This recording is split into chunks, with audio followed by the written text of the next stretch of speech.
Why is doing a weekly review so important? And how do I do my weekly review and my weekly planning in Notion? Let's chat about it.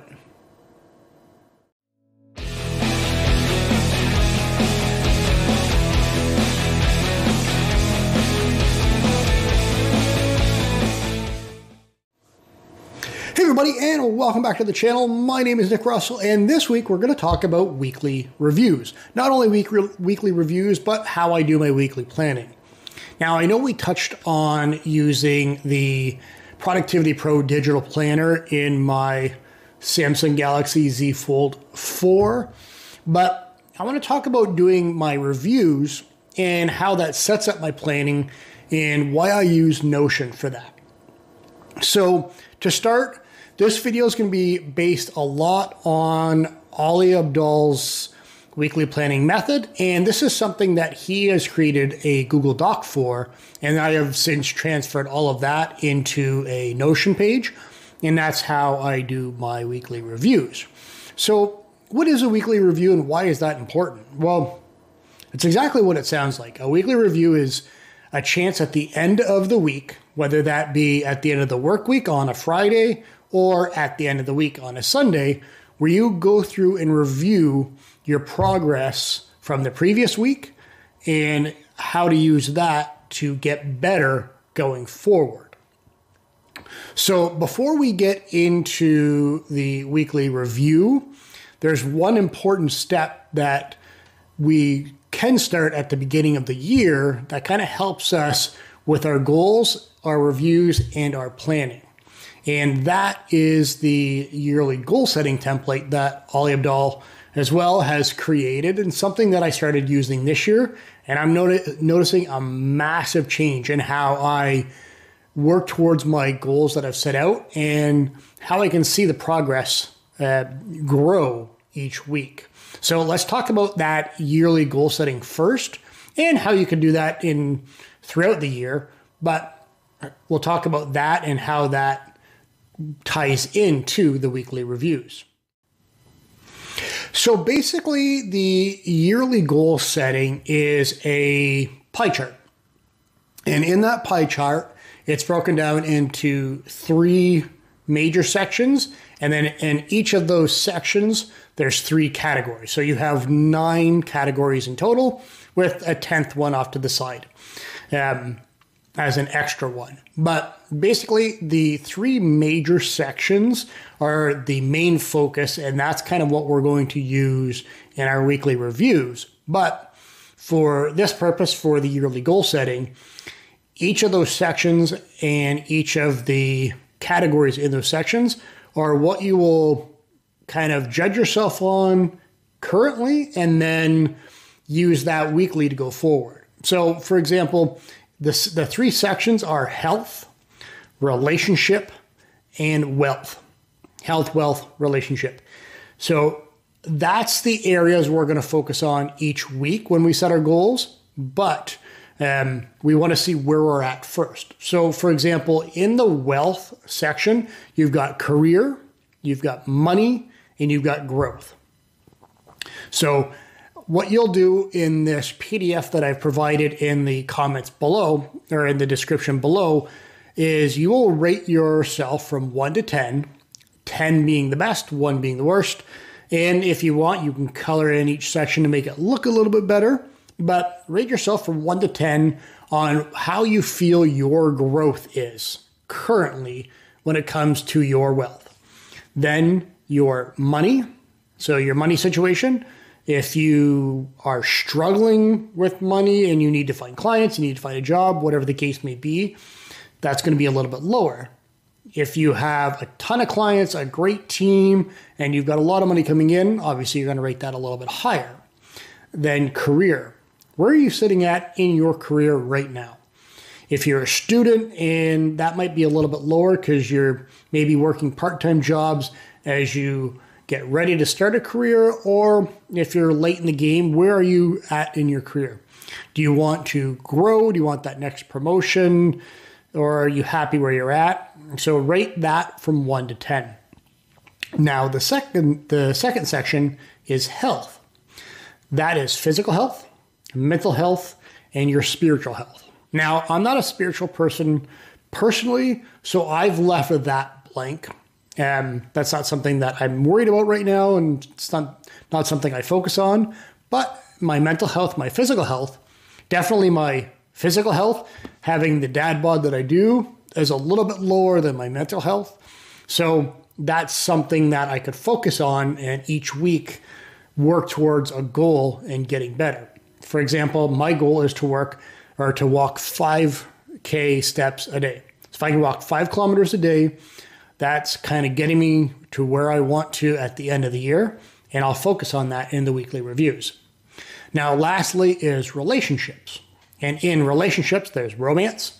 So that's your partner, your significant other, your family, and your friends. So take each of those categories. Where are you at romantically? Where are you at with your family? And where are you at with your friends?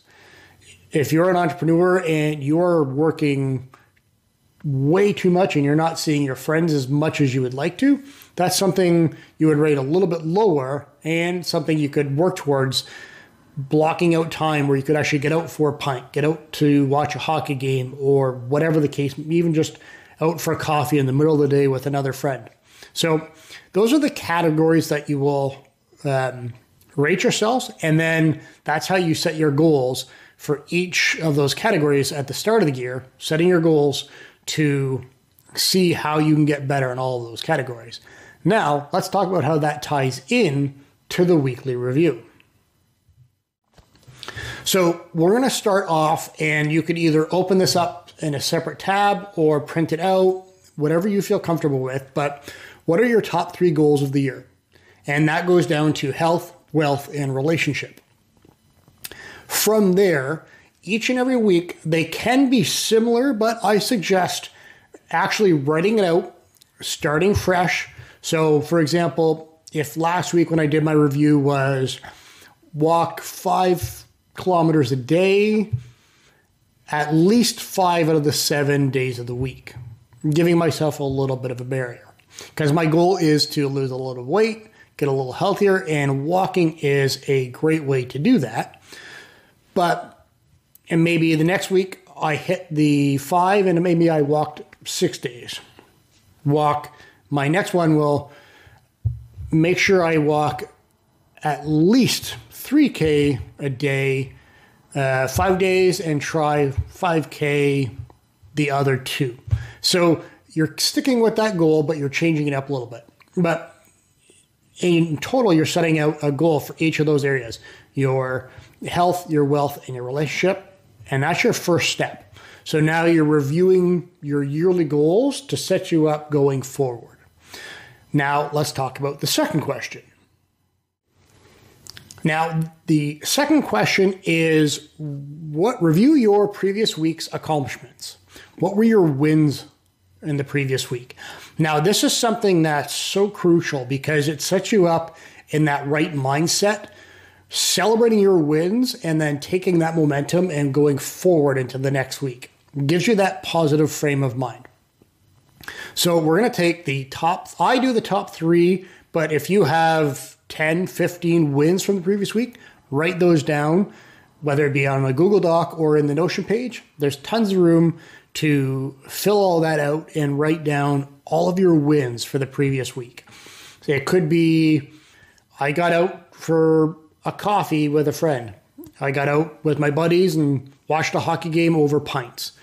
I signed a big client that's going to change my business forever.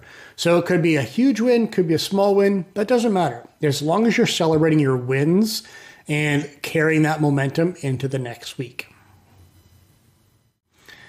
Now, we're going to talk about the third question, and the third one's a little heavier. Now, this is, you want to review the previous week's challenges. So where were you uncomfortable last week?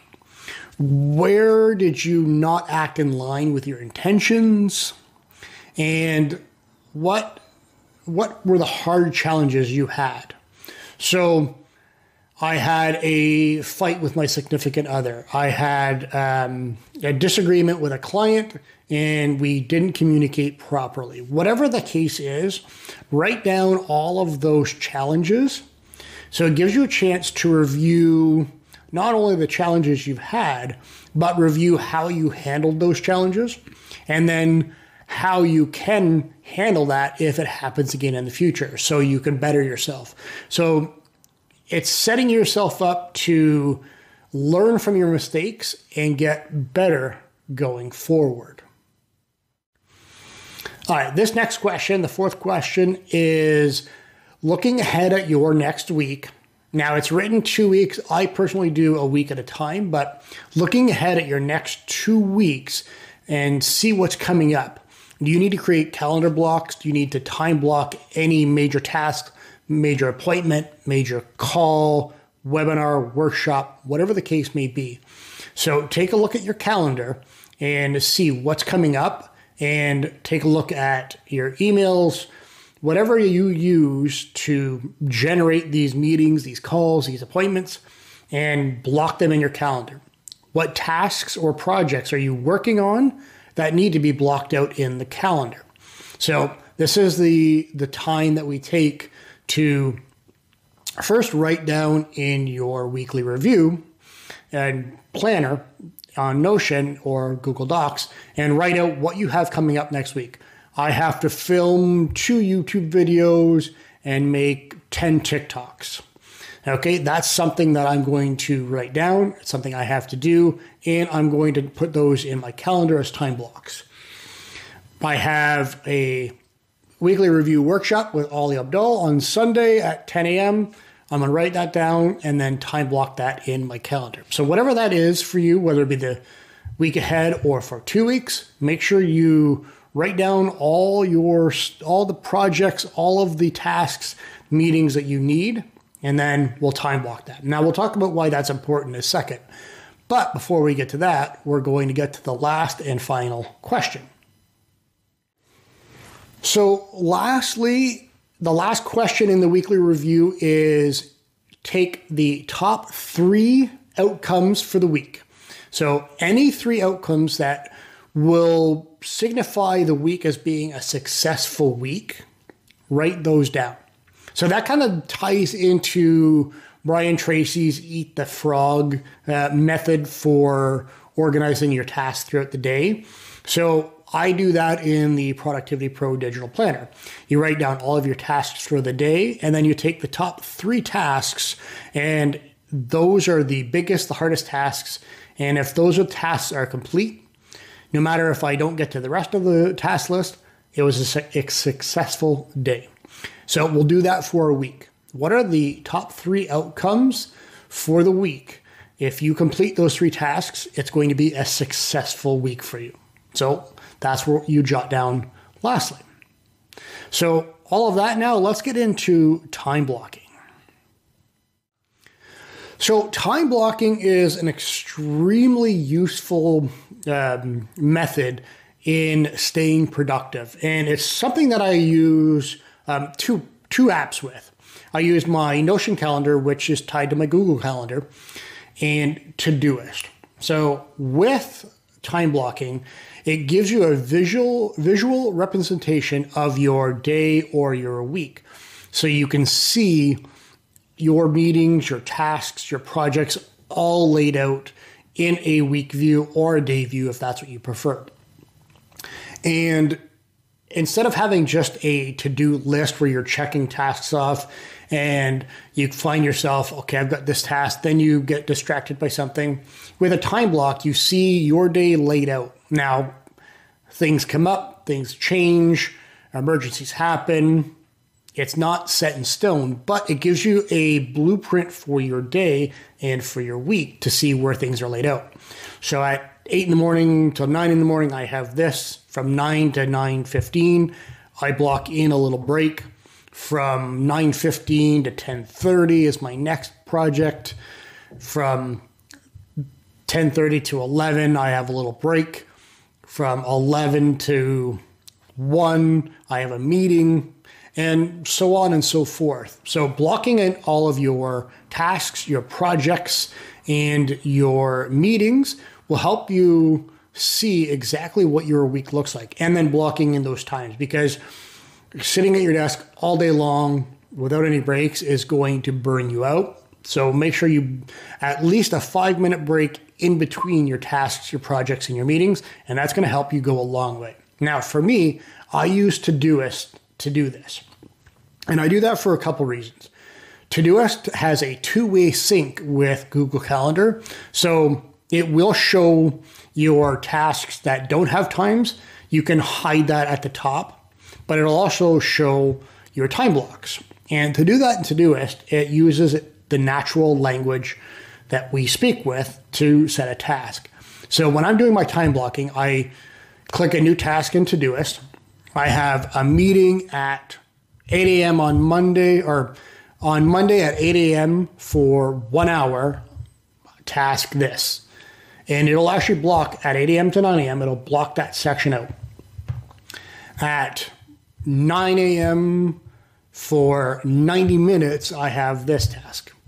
And then it'll automatically populate the time and date that you type out.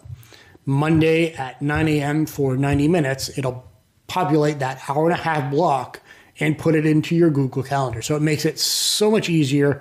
And when you're in your calendar, if something happens and you have to take that time block and move it to the next day, that'll automatically adjust in your ToDoist. So when you have that project or task or whatever it is come up and it's finished, you can click done and it completes the task for you. Now, I personally have it set so all my calendar stays. So even the tasks that are completed in ToDoist stay in my Google Calendar, so I can review and see where my time was spent that previous week. So that's the weekly review, that's the weekly planning, and that's how I do it all in Notion. So with all of that said, to help you out, I want to, there will be a couple links in the description. So I want to give you my Notion template for weekly review, and that's completely free. So that, as well as a few other Notion templates that I use on a daily basis, are I believe it's rusttechmedia.com/Notion is the link for that. Now, to help you out even more is I want to give you ToDoist for free for the next 2 months. Now, don't get me wrong, ToDoist free, the free version is great, but to actually utilize the reminders and the time blocking feature and make sure you get the best out of it, ToDoist, now it's an inexpensive app if you pay yearly to begin with, but to try that out, I've got 2 months for free, and that's in the description below. And with that, I'll add in not only that, I'll put the time study that I use. Now, the time study is kind of obsolete using my Notion time tracker, but the time study is there, so you can track 2 weeks of your time to see exactly where you're spending all your time, whether it be work or personal, and then you could adjust as you plan ahead for the following week. And on top of all that, the PDF for the yearly goal setting will be included in that. And as well as, I'm going to put a link to my Productivity Pro digital planner for 2024 down below. You'll also get a time study in that, as well as an icon pack to pretty up the planner. But if you've seen my previous videos talking about the digital Productivity Pro digital planner, it's an incredible way to plan out not only your months, not only your weeks, but every single day, so you can maximize your productivity and get the most out of it. So those links are in the description below. And if you liked the video and you got some value out of it, please be sure to subscribe, like the video, leave me a comment, let me know how I did, because I'm still learning all of this YouTube stuff, and I can't wait to chat with you again next week.